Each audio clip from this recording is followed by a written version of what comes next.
काठमाडौँ उपत्यकालाई सफा, हराभरा र व्यवस्थित सहर बनाउन विभिन्न नदी करिडोरहरूको योजना बनाइएको थियो। अहिले उपत्यकाभित्रका विभिन्न रिभर करिडोर प्रोजेक्टहरू निर्माणको विभिन्न चरणमा पुगेको देखिन्छ। 2066 सालबाट थालिएको करिडोर निर्माण कार्यले 2080 सालभित्र 12वटा करिडोरहरू सम्पन्न गर्ने योजना बनाएको छ। उपत्यकाभित्रको सबैभन्दा ठुलो नदी अनि धार्मिक, सांस्कृतिक तथा प्राकृतिक रूपमा निकै महत्त्वपूर्ण नदी भएकाले बागमती नदीको विशेष महत्त्व रहेको पाइन्छ। आजको भिडियोमा गोकर्णदेखि गुहेश्वरी हुँदै तिनकुनेसम्मको अवस्था देखाउँदै करिडोरको बारेमा चर्चा गर्नेछौँ। हाम्रो कन्टेन्टहरू तपाईँलाई मनपर्छ भने च्यानललाई बेल आइकनसहित सब्स्क्राइब गरेर साथ दिन हार्दिक अनुरोध गर्दछु। बागमती करिडोरको गुहेश्वरीदेखि गोकर्णसम्मको खण्डमा अहिले कामले निकै गति लिएको देखिन्छ। एयरपोर्ट, नयाँ बस्ती लगायतका विभिन्न ठाउँहरूमा पर्खाल तथा रेलिङ निर्माणले पनि गति लिएको देखिन्छ। सिनामङ्गल, मकलबारी लगायतका विभिन्न आवश्यक ठाउँहरूमा रिटेन्सन वालको निर्माण पनि भइरहेको देखिन्छ। ढल निकास, सडक ग्राभल तथा कालोपत्रे पूर्व तयारीका कामहरूको साथै विभिन्न ठाउँमा फुटपाथ निर्माण पनि भइरहेको देखिन्छ। विभिन्न स्थानहरूमा घाट व्यवस्थापन तथा निर्माणको कार्य पनि भइरहेको छ।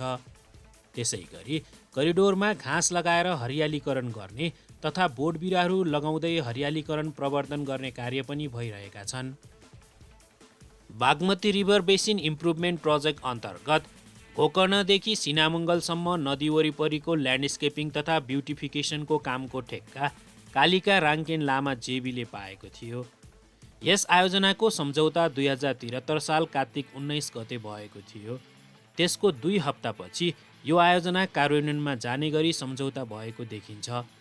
2079 साल साउन 6 गते अर्थात् 2070 दिनमा आयोजना सम्पन्न गर्ने गरी सम्झौतामा हस्ताक्षर भएकोमा आयोजना अहिले थपिएको समयमा चलिरहेको देखिन्छ भने आयोजना सम्पन्न गर्न थपिएको समयको पनि करिब 1 महिना मात्र बाँकी रहेको बताइएको छ। यो आयोजनाको सम्झौता रकम पिएस र भ्याट बाहेक 1,60,97,15,815 रुपैयाँ रहेको थियो।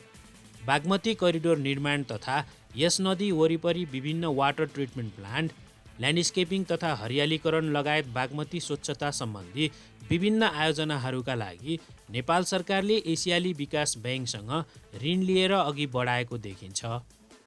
बागमती करिडोरको निर्माण सम्पन्नताले धेरै फाइदाहरू पुर्याउने देखिएको छ। ठाउँ ठाउँमा खुला स्थानहरू बनिरहेका छन् जसलाई भूकम्प जस्तो आपतकालीन अवस्थामा प्रयोग गर्न सकिनेछ। विभिन्न ठाउँमा बगैँचा तथा पार्कहरूको निर्माणले वातावरण संरक्षणमा सहयोगी भूमिका खेल्नेछ। व्यायाम केन्द्रहरू बनेका छन् जसले स्वस्थता बढाउन मद्दत गर्नेछ। नदी किनारमा विभिन्न धार्मिक, सांस्कृतिक सम्पदाहरूलाई संरक्षण तथा प्रवर्धन गरिएको छ। ढल निकासको प्रबन्धले नदीलाई सफा राख्न मद्दत गर्नेछ। नदी कटान नियन्त्रण तथा नदी संरक्षणमा सहयोगी बन्नेछ। फुटपाथसहितको 2 लेनको सडकले आवागमन तथा ट्राफिक व्यवस्थापन सहज बनाउँदै पैदल यात्रुहरूको सुरक्षालाई पनि प्रवर्धन गर्ने देखिन्छ। बागमती नदी काठमाडौँ उपत्यकाको सभ्यताको परिचायक हुनुको साथै यहाँको धार्मिक, सांस्कृतिक, आर्थिक र वातावरण लगायतका विविध पक्षमा यो नदीको विशिष्ट स्थान रहेको छ। काठमाडौँ उपत्यकालाई 20 भागमा बाँड्दै यस उपत्यकाको विभिन्न क्षेत्रहरू भएर बग्ने यो नदी चोभारबाट उपत्यकालाई छोड्दै तराईतर्फ बग्दछ। उपत्यकामा यस नदीको वरिपरि विश्व प्रसिद्ध विश्व सम्पदाहरू पनि रहेका छन् र यहाँको जीवनसँग यो नदी जोडिएको छ।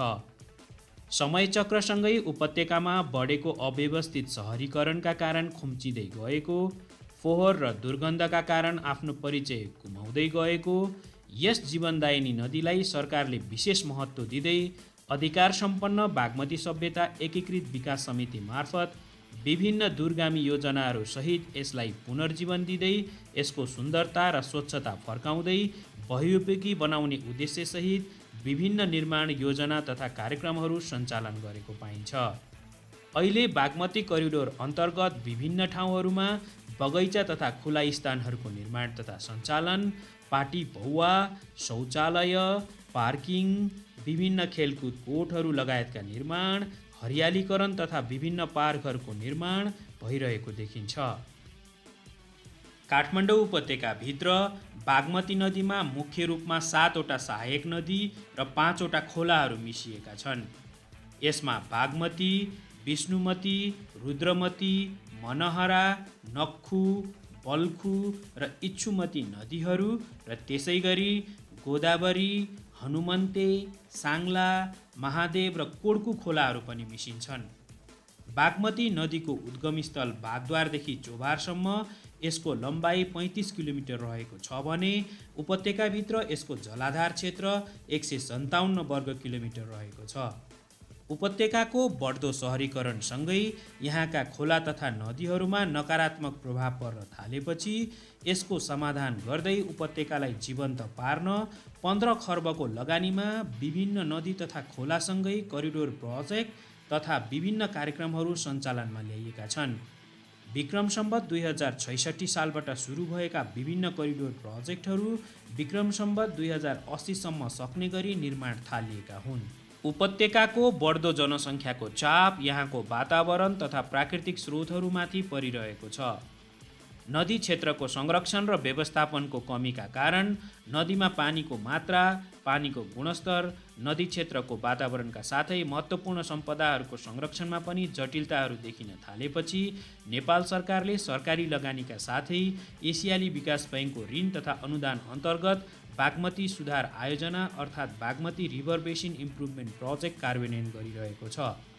यस आयोजनाको सुरुवात विक्रम सम्वत 2071 सालमा सुरु भएको थियो र यसको कार्यान्वयन गर्ने निकायहरू अधिकार सम्पन्न बागमती सभ्यता एकीकृत विकास समिति, जल तथा ऊर्जा आयोग र सिँचाइ विभाग रहेका छन्।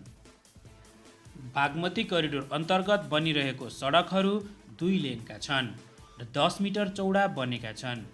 करिडोरमा 1 देखि 2 मिटर चौडाइका फुटपाथको पनि निर्माण भएको छ। यस बागमती करिडोरको निर्माण सन् 2009बाट भएको हो र यसलाई 3 खण्डमा बाँडेर निर्माण कार्य अघि बढाइएको थियो। पहिलो चरण अन्तर्गत 8 किलोमिटर सुन्दरी जलदेखि गोकर्णसम्म, दोस्रो चरण अन्तर्गत 3 किलोमिटर गोकर्णदेखि पशुपतिसम्म, तेस्रो चरण अन्तर्गत 14 किलोमिटर तिलगङ्गादेखि बल्खुसम्म रहेको छ। बागमती करिडोरको निर्माण सम्पन्नताले धेरै फाइदाहरू पुर्याउने देखिएको छ। ठाउँ ठाउँमा खुला स्थानहरू बनिरहेका छन् जसलाई भूकम्प जस्तो आपतकालीन अवस्थामा प्रयोग गर्न सकिनेछ। विभिन्न ठाउँमा बगैँचा तथा पार्कहरूको निर्माणले वातावरण संरक्षणमा सहयोगी भूमिका खेल्नेछ। व्यायाम केन्द्रहरू बनेका छन् जसले स्वस्थता बढाउन मद्दत गर्नेछ। नदी किनारमा विभिन्न धार्मिक सांस्कृतिक सम्पदाहरूलाई संरक्षण तथा प्रवर्धन गरिएको छ। ढल निकासको प्रबन्धले नदीलाई सफा राख्न मद्दत गर्नेछ। नदी कटान नियन्त्रण तथा नदी संरक्षणमा सहयोगी बन्नेछ। फुटपाथ सहितको 2 लेनको सडकले आवागमन तथा ट्राफिक व्यवस्थापन सहज बनाउँदै पैदल यात्रुहरूको सुरक्षालाई पनि प्रवर्धन गर्ने देखिन्छ। काठमाडौँ उपत्यकाभित्र बागमती नदीमा मुख्य रूपमा 7वटा सहायक नदी र 5वटा खोलाहरू मिसिएका छन्। यसमा बागमती, विष्णुमती, रुद्रमती, मनहरा, नक्खु, बल्खु र इच्छुमती नदीहरू र त्यसै गरी गोदावरी, हनुमन्ते, साङ्ला, महादेव र कोड्कु खोलाहरू पनि मिसिन्छन्। बागमती नदीको उद्गमस्थल बागद्वारदेखि चोभारसम्म यसको लम्बाइ 35 किलोमिटर रहेको छ भने उपत्यकाभित्र यसको जलाधार क्षेत्र 157 वर्ग किलोमिटर रहेको छ। उपत्यकाको बढ्दो सहरीकरणसँगै यहाँका खोला तथा नदीहरूमा नकारात्मक प्रभाव पर्न थालेपछि यसको समाधान गर्दै उपत्यकालाई जीवन्त पार्न 15 खर्बको लगानीमा विभिन्न नदी तथा खोलासँगै करिडोर प्रोजेक्ट तथा विभिन्न कार्यक्रमहरू सञ्चालनमा ल्याइएका छन्।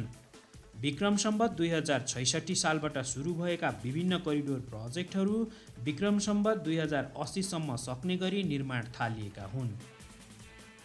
उपत्यकाको बढ्दो जनसङ्ख्याको चाप यहाँको वातावरण तथा प्राकृतिक स्रोतहरूमाथि परिरहेको छ। नदी क्षेत्रको संरक्षण र व्यवस्थापनको कमीका कारण नदीमा पानीको मात्रा, पानीको गुणस्तर, नदी क्षेत्रको वातावरणका साथै महत्त्वपूर्ण सम्पदाहरूको संरक्षणमा पनि जटिलताहरू देखिन थालेपछि नेपाल सरकारले सरकारी लगानीका साथै एसियाली विकास बैङ्कको ऋण तथा अनुदान अन्तर्गत बागमती सुधार आयोजना अर्थात् Bagmati river basin improvement project कार्यान्वयन गरिरहेको छ। यस आयोजनाको सुरुवात विक्रम सम्वत 2071 सालमा सुरु भएको थियो र यसको कार्यान्वयन गर्ने निकायहरू अधिकार सम्पन्न बागमती सभ्यता एकीकृत विकास समिति, जल तथा ऊर्जा आयोग र सिँचाइ विभाग रहेका छन्।